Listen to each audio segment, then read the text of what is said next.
भीड़ में दिन दहाड़े हुई एक सनसनीखेज चेन स्नैचिंग की घटना से शहर में दहशत का माहौल है।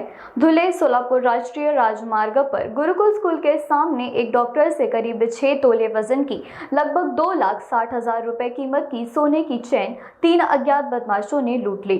डॉक्टर ने साहस दिखाते हुए आरोपियों का पीछा करने की कोशिश की, लेकिन बदमाशों ने पिस्तौल जैसे हथियार दिखाकर जान से मारने की धमकी दी और मौके से फरार हो गए।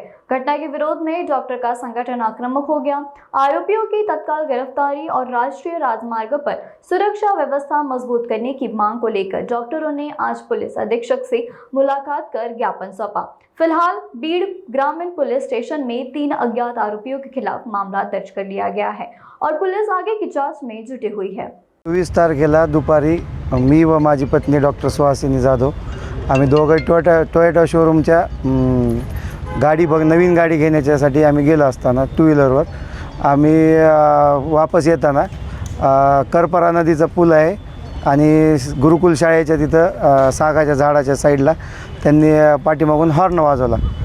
3 अज्ञात इसमांनी जोरजोराने हॉर्न वाजवला। मी थोडी साईडला गाडी साईडला घेतली, पण त्यांनी माझ्या मानेवर जोरात हात घातला।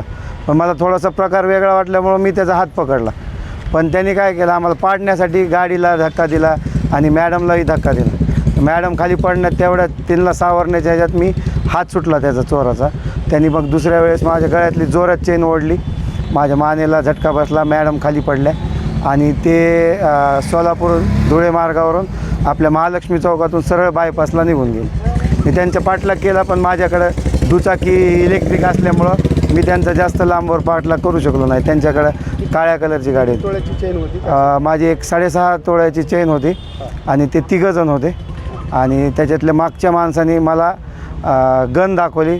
मॅडम ओरडत होते पडताना की त्याच्या हातात गन आहे, त्याच्या मागं जाऊ नका, थांबा म्हणून। पण थोडासा मी पण पाठलाग केला त्याचा, पण तो मिळाला नाही, तो घटला नाही, पळून गेलो। चे सर्व सहकारी निमा मेंबर्स आणि डॉक्टर रमेश शिंदे, डॉक्टर दास हे आले होते। त्यांनी आत्ता सरांना निवेदन दिलं। सरांनी सांगितलं की हे जवळपास बाहेरचीच टोळी आहे आणि याच्याबद्दल आम्ही आज आत्ता मीटिंग चालू आहे आणि या मीटिंगप्रमाणे आम्ही त्याच्यासाठी ह्याच संदर्भात आम्ही मीटिंग बोलवली क्राईम ब्रँचची। त्याच्यावर आम्ही ह्याच्यावर निकाली लावू, काहीतरी प्रश्न लवकरात लवकर, जितक्या लवकर होईल तितक्या लवकर आम्ही हा प्रश्न निकाली लावू।